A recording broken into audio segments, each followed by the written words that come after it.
Hello everyone, welcome in ज्ञान दायरा channel. आज मैं वन लाइनर क्वेश्चन सीरीज का सेट 16 तक लेकर आया हूँ। इस सीरीज में मैं प्रीवियस ईयर के क्वेश्चन के साथ साथ कुछ एक्स्ट्रा इंपॉर्टेंट क्वेश्चन भी लेके आया हूँ जो बहुत ही इंपॉर्टेंट क्वेश्चंस हैं। और इस सेट में मैं मीडियम टू मॉडरेट लेवल के क्वेश्चन लेके आया हूँ। मेरा नाम है गौरव। अगर आप मेरे चैनल पर नए हैं तो मेरे चैनल को सब्सक्राइब करें, बेल आइकन को प्रेस करें ताकि आने वाली वीडियो की नोटिफिकेशन जल्दी मिल जाए। स्टार्ट करते हैं हमारे पहले क्वेश्चन से। शीशे के सिक्के किस राजवंश में गढ़े गए थे? ये सातवाहन डायनेस्टी में गढ़े गए थे, सातवाहन राजवंश में। और जो सातवाहन डायनेस्टी थी वो आंध्र प्रदेश में है एट प्रेजेंट टाइम। और इसके बारे में और बता देता हूँ। दो कैपिटल थी सातवाहन डायनेस्टी की, एक अमरावती जो एमपी मध्य प्रदेश में पड़ती है, और एक प्रतिष्ठना जो कि महाराष्ट्र में पड़ती है। और सातवाहन डायनेस्टी के जो फाउंडर थे वो सुमुका थे। जो मोस्ट पावरफुल रूलर हुए हैं यहाँ के गौतमी पुत्रा सतकर्णी हुए हैं। ये सातवाहन डायनेस्टी से क्वेश्चन था। नेक्स्ट क्वेश्चन है हमारे पास। समुद्रगुप्त ने इलाहाबाद संबंध किसके द्वारा लिखे गए थे? ये हरिसेन के द्वारा लिखे गए थे, कवि होते थे ये समुद्रगुप्त के टाइम में, हरिसेन, कवि हरिसेन। और समुद्रगुप्त की बात की जाए तो इनको भारत का नेपोलियन कहा जाता है। ये क्वेश्चन भी बहुत बार एग्जाम्स में आ चुका है। हरिसेन की बात करें तो ये 4th सेंचुरी के कवि थे और मंत्री थे समुद्रगुप्त के दरबार के, और राज्यसभा के एक प्रमुख मेंबर भी थे ये। नेक्स्ट क्वेश्चन है हमारे पास। बच्चा मनुष्य का पिता होता है, यह कथन किसके द्वारा कहे गए थे? ये विलियम वर्ड्सवर्थ के द्वारा कहे गए थे। ये इंग्लैंड से बिलोंग करते हैं, विलियम वर्ड्सवर्थ। और रोमांटिक इंग्लिश पोइट थे ये, रोमांटिक पोएम्स भी ये लिखते थे।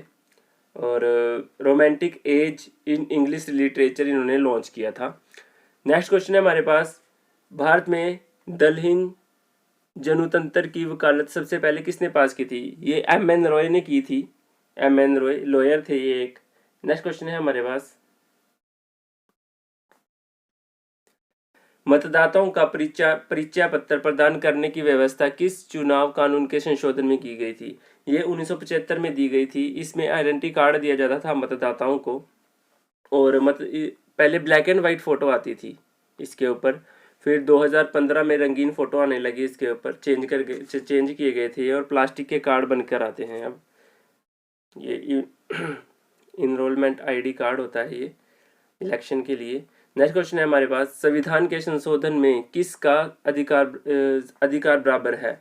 राज्यसभा और लोकसभा का अधिकार इसमें बराबर होता है। और मैं राज्यसभा और लोकसभा की बात की जाए, मैं कुछ इंपॉर्टेंट जो क्वेश्चंस हैं वो इनके बीच में बताऊंगा, डिफरेंस भी बताऊंगा इनके बीच में। जो लोकसभा होती है वो हमारा लोअर हाउस होता है और राज्यसभा हमारा अपर हाउस होता है। लोअर हाउस को हम प्रिय सदन भी कहते हैं, लोगों का प्रिय सदन होता है ये। और लोकसभा में जो 25 वर्ष तक के जो मेंबर बन सकते हैं सदस्य। और जो राज्यसभा की एज है, राज्यसभा में कितनी एज के बन सकते हैं? वो 30 वर्ष यानी 30 ईयर्स के लोग, 30 ईयर्स तक के लोग इसमें सदस्य बन सकते हैं, मेंबर बन सकते हैं। और 5 साल के लिए होता है लोकसभा का। राज्यसभा का होता है 2 साल के लिए, और 2 साल के बाद जो 1/3 सदस्य होते हैं वो पुनः निर्वाचित किए जाते हैं, इलेक्शन होता है फिर से उनका। और धन विधेयक की बात करें, दोनों के अंदर होता है धन विधेयक, पर लोकसभा में धन विधेयक प्रस्तुत किया जाता है, लेकिन जो राज्यसभा होती है उसमें धन विधेयक प्रस्तुत नहीं किया जा सकता, मनी बिल बोलते हैं इसको। नेक्स्ट क्वेश्चन है हमारे पास। क्या एक प्रकार का राज्य कर है? स्टेट टैक्स की बात की गई है, स्टेट ड्यूटी है ये। स्टेट ड्यूटी क्या होती है? ये एक टैक्स होता है प्रॉपर्टी के ऊपर, जो डेड पर्सन छोड़ के चला जाता है पीछे, उसके ऊपर टैक्स होता है, उसको स्टेट ड्यूटी बोलते हैं। A tax on the property left by a dead person is known as estate duty. Next question है हमारे पास। दामोदर नदी घाटी की स्थापना कब हुई थी? ये 1948 में हुई थी। दामोदर रिवर की झारखंड और वेस्ट बंगाल में बहती है ये। और सौरव बंगाल भी बोलते हैं क्योंकि यहाँ पे सबसे ज़्यादा बाढ़ आती है, इसलिए इसको सौरव बंगाल बोला जाता है। और अगर बंगाल उसकी बिहार की बात की जाए, जो सौरव कोसी नदी को बोलते हैं सौरव ऑफ बिहार, और दामोदर नदी को सौरव बंगाल बोलते हैं। ओरिजिनेट पॉइंट अगर पूछा जाए दामोदर नदी का, ये हुगली रिवर से है, हावड़ा डिस्ट्रिक्ट वेस्ट बंगाल में पड़ती है। 1948 में ये स्थापना की गई थी दामोदर नदी घाटी की। नेक्स्ट क्वेश्चन है हमारे पास, किस महाद्वीप में एक भी ज्वालामुखी नहीं है? ये ऑस्ट्रेलिया महाद्वीप है, ऑस्ट्रेलिया कॉन्टिनेंट है, यहाँ पे एक भी ज्वालामुखी जो है नहीं है। और ऑस्ट्रेलिया की बात की जाए, जो लार्जेस्ट सिटी है ऑस्ट्रेलिया की वो सिडनी है। और कैपिटल की बात की जाए, कैनबरा यहाँ की कैपिटल है। करेंसी ऑस्ट्रेलियन डॉलर यहाँ यूज़ किए जाते हैं। प्रधानमंत्री जो पीएम की बात की जाए तो स्कॉट मैरिसन यहाँ के प्रधानमंत्री हैं। यहाँ पे अभी भी मोनार्सी रूल चलता है। मोनार्सी मीन्स एक किंग या क्वीन यहाँ पे राज करेंगे।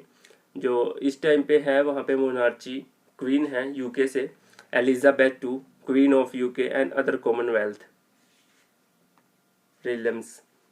नेक्स्ट क्वेश्चन है हमारे पास, योजनाबद्ध अर्थव्यवस्था के विचार को कार्यान्वित करने वाला कौन सा व्यक्ति था? जोसेफ स्टालिन थे ये। जोसेफ स्टालिन जो थे वो सोवियत यूनियन के एक पॉलिटिशियन रहे हुए हैं और सोवियत यूनियन में इनकी जो रेवोल्यूशन में बहुत ही बड़ा हाथ था जोसेफ स्टालिन का। नेक्स्ट क्वेश्चन है हमारे पास, अमेरिकन रेवोल्यूशन में स्वेज नहर किसको जोड़ती है? ये भूमध्य सागर और लाल सागर को जोड़ती है। इसको मेडिटेरियन सी और रेड सी भी बोलते हैं। मेडिटेरियन सी को रेड सी से जोड़ती है और 193 किलोमीटर लंबी ये रिवर है और इजिप्ट में बहती है। वाटरवे इन इजिप्ट में है ये। 1869 में ये बनाई गई थी। 10 साल में बना था इसका काम। स्टार्ट हुआ था 1858 में, लेकिन बन के तैयार हुई थी 1869 में ये। और बहुत बड़ा हाथ है इनका, क्योंकि इसने बहुत लंबी दूरी को छोटी कर दिया था। बहुत ज़्यादा चुंगी भी लगाई जाती थी इजिप्टियन के द्वारा यहाँ पर।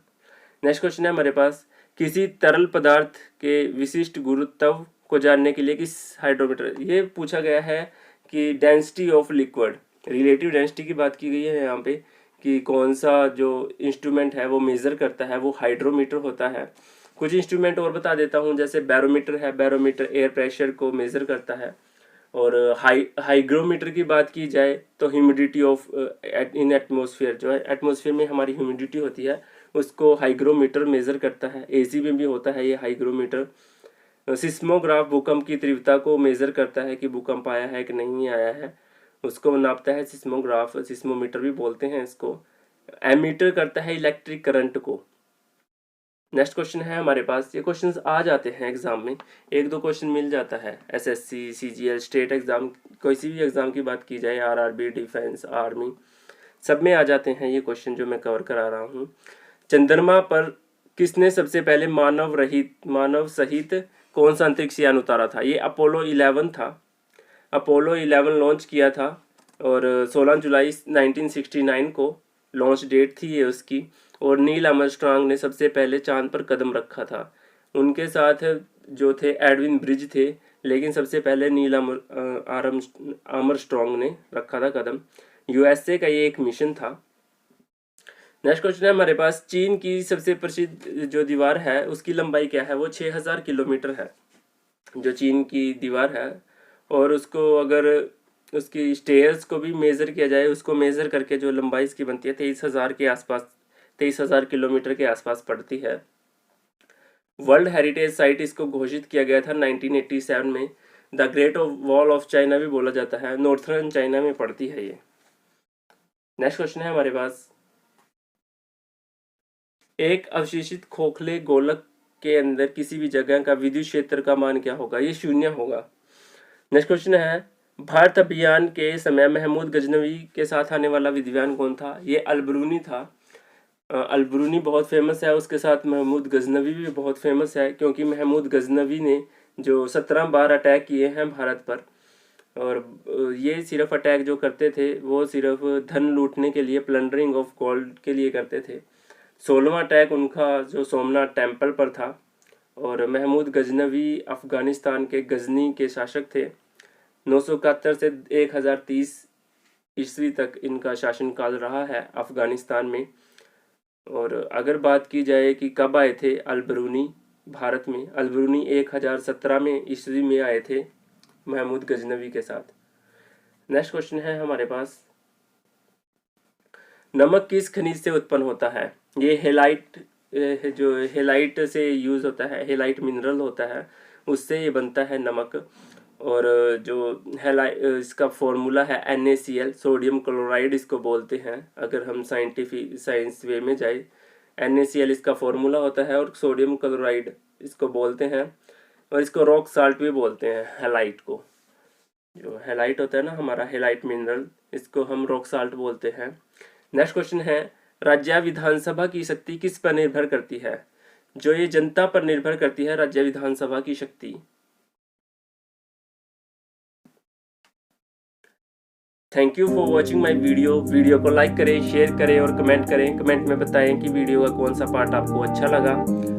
और अगर आप मेरे चैनल पर नए हैं तो मेरे चैनल को सब्सक्राइब करें, बेल आइकन को प्रेस करें। धन्यवाद।